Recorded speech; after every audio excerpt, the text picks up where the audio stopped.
एक दिन जंगल में चीनू बंदर को एक मोबाइल फोन मिला। वो उसे पाकर बहुत खुश हुआ। उसने मोबाइल से अपनी सेल्फी लेने की बात सोची। उसने नाक व मुंह टेढ़ा करते हुए अपनी कई सेल्फी ली। फिर उसने अपने दोस्तों को दिखाई। सबने उसकी सेल्फी की खूब प्रशंसा की। चीनू का उत्साह और बढ़ गया। अब वो हर रोज जंगल के अलग अलग स्थानों पर निकल जाता और नए नए अंदाज में सेल्फी लेने का प्रयास करता।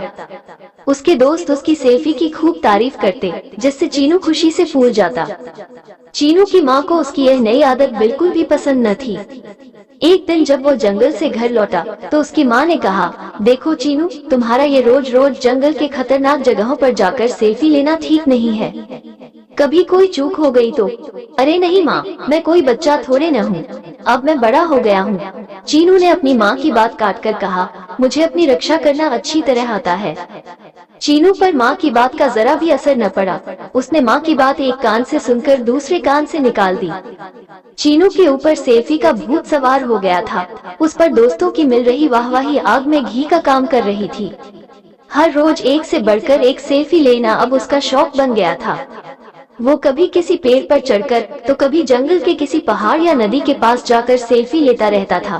कभी कभी तो किसी हाथी या फिर जिराफ की पीठ पर सवार होकर भी सेल्फी लेने लगता था। धीरे धीरे उसे सेल्फी की लत लग गई। चीनू खुद को जंगल का सबसे बड़ा सेल्फीबाज सिद्ध करने में लगा रहा।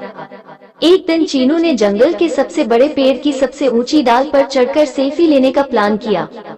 पेड़ की उस डाल से सारा जंगल चारों ओर दूर दूर तक दिखाई देता था। चीनू इस अनोखे दृश्य के साथ अपनी सेल्फी में लेने के लिए पेड़ पर चढ़ गया।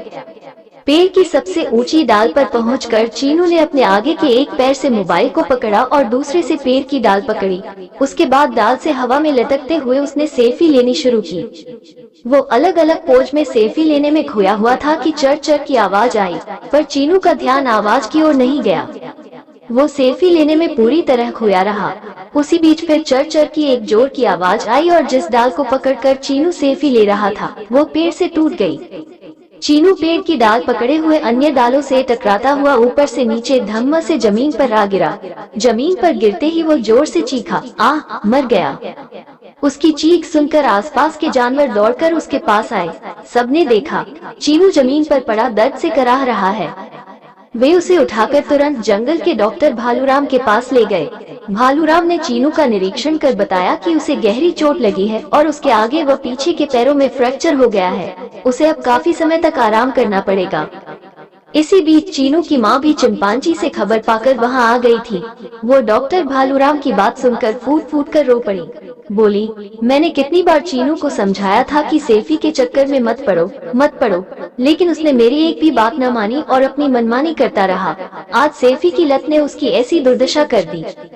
चीनू को डॉक्टर भालूराम की दवा से थोड़ा आराम मिल गया था। वो अपने पास बैठी अपनी माँ को रोते बिलखते देख रहा था। आज उसे अपनी माँ की समझाई एक एक बात याद आ रही थी। उसे अपनी माँ की बात न मानने पर बहुत पछतावा हो रहा था। वो दर्द से कराहते हुए बोला, माँ, मुझे माफ कर दो। आपकी बात न मानकर मैंने बहुत बड़ी भूल की है।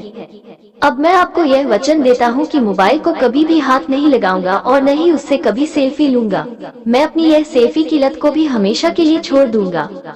चीनू को अपनी भूल का एहसास होते देखकर उसकी माँ उसे अपने गले लगाकर बोली, बेटा, इसमें मोबाइल का कोई दोष नहीं है, बल्कि दोष तुम्हारा है। तुमने अपनी जान जोखिम में डालकर सेल्फी ली थी, जिससे तुम्हारे साथ इतनी बड़ी दुर्घटना हुई। अगर तुम सही और सुरक्षित तरीके से सेल्फी लेते तो इस हादसे का शिकार होने से बच जाते। चीनू ने माँ की बात को गांठ बांध लिया, साथ ही सेल्फी की लत को भी छोड़ देने का संकल्प कर लिया। चीनू के पास खड़े उसके सभी दोस्तों ने भी इस घटना से सबक लेकर अब कभी भी अपनी जान जोखिम में डालकर सेल्फी न लेने का फैसला कर लिया।